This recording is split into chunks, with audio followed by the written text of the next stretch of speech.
all I know is I had time to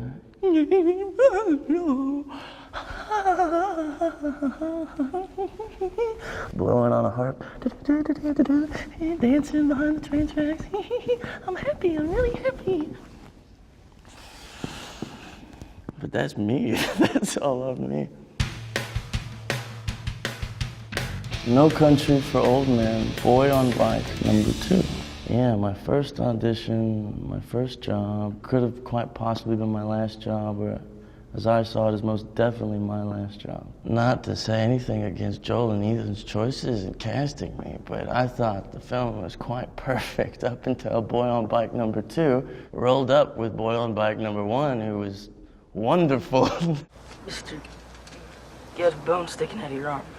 All right, let me just sit here a minute. We had the Oh Brother Where Art Thou soundtrack on quite often because that film had come out and was available on, in a widespread to be bought and heard. So we had that soundtrack, and I knew that movie, but that was all I knew. Yeah, I didn't think there was a chance in heck that was going to happen. I never read the script either, but my mom said it was very good. She quite preferred it to the book for the pacing, I believe. Said it got down to it, it really kept going. If it wasn't for that job, I wouldn't have become obsessed in the way I did with film. I loved film and was obsessed with film in a certain kind of way for directors. But after being on set, it really changed everything and how I never saw film again the same way. And I don't think I can ever again. But yeah, it was very important though for me. Caleb Sweetser, The Last Exorcism. I got that job with my Texas agent, Linda McAllister. Had to go to New Orleans, drove with these two guys that we probably would never get along in normal circumstances. One guy was auditioning for it too, and the director, Daniel, took me outside after the audition, and the other kids were waiting like hours for me because I was like one of the last ones to go. And they were really fussy one of them was fussy about how long it had taken. And the director runs out and he says, "Caleb, that was really great, but you're stoned." And this was at a time when I wasn't smoking in the morning or in the afternoon or in the evening, only at parties or something, or in a tree house or something when someone else brought it, digging it out of their sock or something. He thought I was stoned, and I said, "No, sir, I've gotten stoned before, but I'm not stoned. It was a long trip, and I wish I was, but I'm not, sir." "Well, would you mind coming back up and doing that again?" "Of course, absolutely, but let me go tell the buddies who are really angry with me just to please give me 15 minutes? Yeah, no more than that. Okay, great." But that was a great experience because there was no script except for guidelines, more or less, what the scene was or what was happening physically.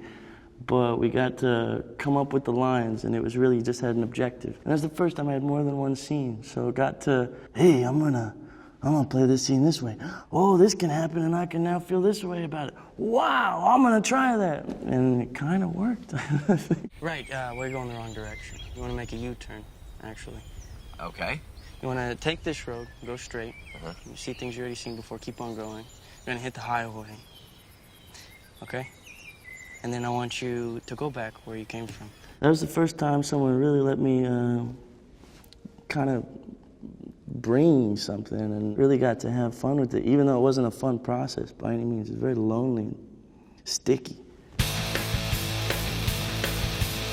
There were like 3 auditions, and I think we had an idea that it was X-Men, but didn't know what the character was. I was just thinking a lot about Jack Nicholson in the audition for some reason. I remember practicing at my buddy Jesse's house while they were playing songs and drinking. I was working on this audition that I think was X-Men, but wasn't sure. And I remember it said he screamed, and I thought, man, that's one way to really not get the job, is by coming in and going, "Ah!" As loud as you can, I trust you. I'm touched. I don't trust him. Say nothing.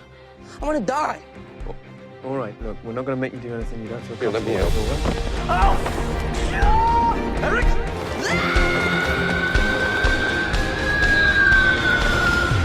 I'm sure you've talked to people that speak about the harnesses and stuff that they use, and they're very restricting. And I think it's the more an actor knows about what they're involved with, sometimes the better. And later on, I wondered if I could have helped out with some things that I don't know, little movements and things that if I had seen in a larger scale, I wonder if I could have helped just by a shoulder dip or the smallest little things or a turn or faster here or something, and maybe it could have been a little better. But you don't know much as an actor. Got to work with late Phil Hoffman and John Turturro, and people I've been dreaming to work with since I saw their work and found myself watching all of their work. And that was, it was, playing bad guys is funny. I don't know, I was having real trouble with not knowing if you leave the character. I still don't know what to do. That film was strange because it was dealing with a very racist character, a very misunderstood, very angry character, very blind, very stupid, very narcissistic. And so I tried my best to be that for a good month, and I hope it works out. Get Out.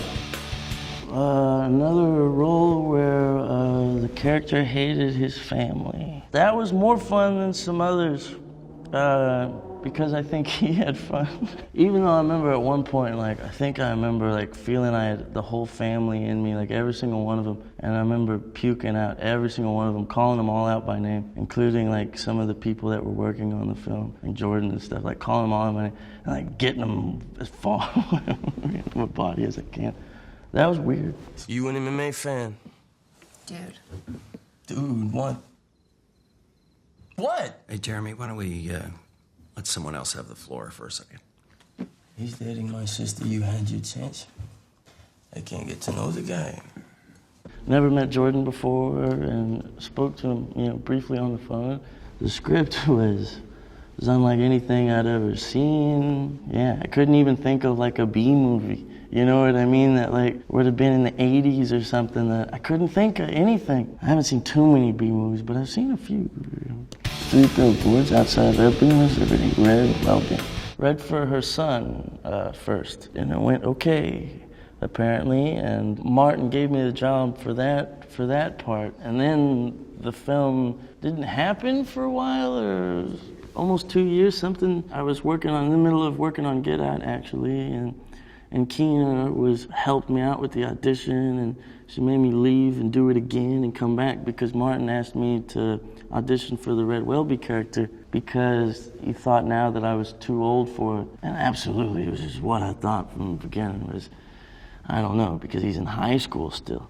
And I always hated how you got the James Dean in the high school, Some of those actors really helped me a lot in that process. I don't know what I would have done without a few of them saying this and that here and there. Just make me believe in myself once again, and okay, yeah, come on, man. Get on with it, kind of. Yeah, that's what the contract says, looking over it all. The lawyer says so, too. When you need this next payment by, Red? Well, now, really. 3 billboards, once again, like God's Pocket, I was working with so many people that, man, if you told me I'd work with them all in one film, I'd have, get out of town, no way, Jose. I'd flick beans right in your face with a spoon. And Martin McDonagh's script was perfect, man. And everybody working on that film was great, from costume to camera to fucking everyone was top notch, just great at what they do. And for me, there's a lot of reasons why I think that one is very important to me. American Made, JB. Tom Cruise is another one that is amazing to be just standing around him, and just in the same room with him, because he's a movie star, And that was the first time I'd ever met anyone that had affected me, but I didn't realize I'd looked up to them as much as I did, or they'd affected me as much as they did, until your heart's beating and you're going, whoa, that's not cool, man. And does this person have that much control over my physicality right now? I didn't say anything, man. You can talk to the goddamn lawyer. Where we going, man? I got to slam doors and flick them off, and it was a blast. I got to come to work, Liz blasting Alice Cooper with my shirt off in a rental car. I mean, that was the best, man. Going to work and gonna go tell Tom Cruise to, let's come on, man, you gotta be joking. And then I'm gonna blow up?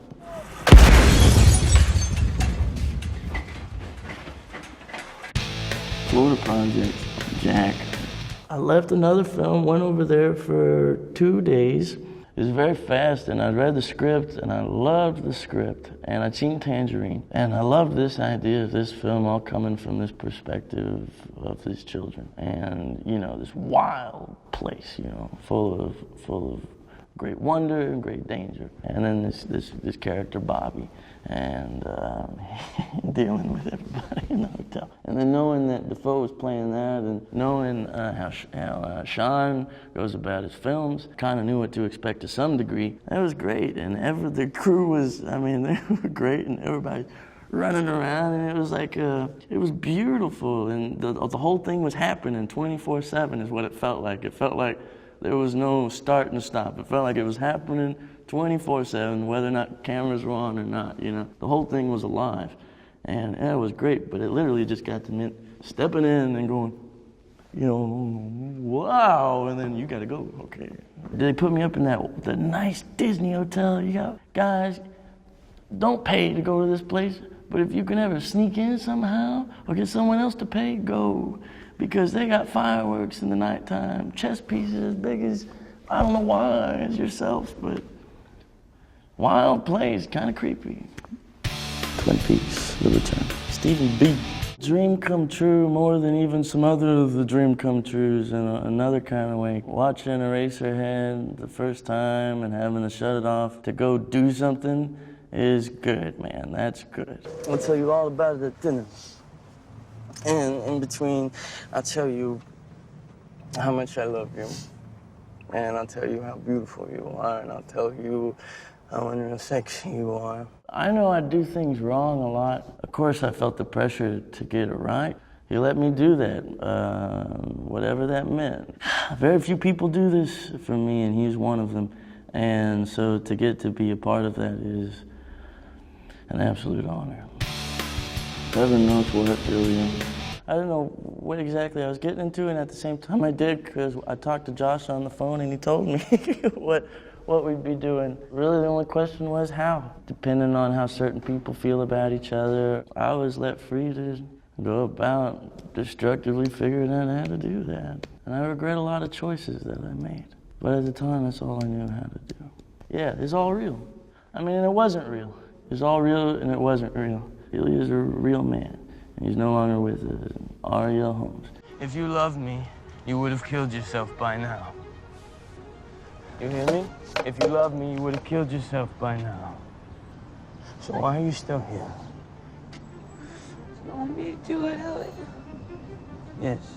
As much as we could take from what was going on, while also trying to reproduce what had happened. It was unbelievable. I've never done anything like that still. For me, it set me up in a way that it allowed me to go about the process in a way that I've been allowed to go about in the hotel room or on my own on the street, but never with other people, especially in a city, you know, or just to let loose in. And I've always tried to contain it, and that one was, you couldn't do that. And so that changed a lot of how I worked later, I think, too.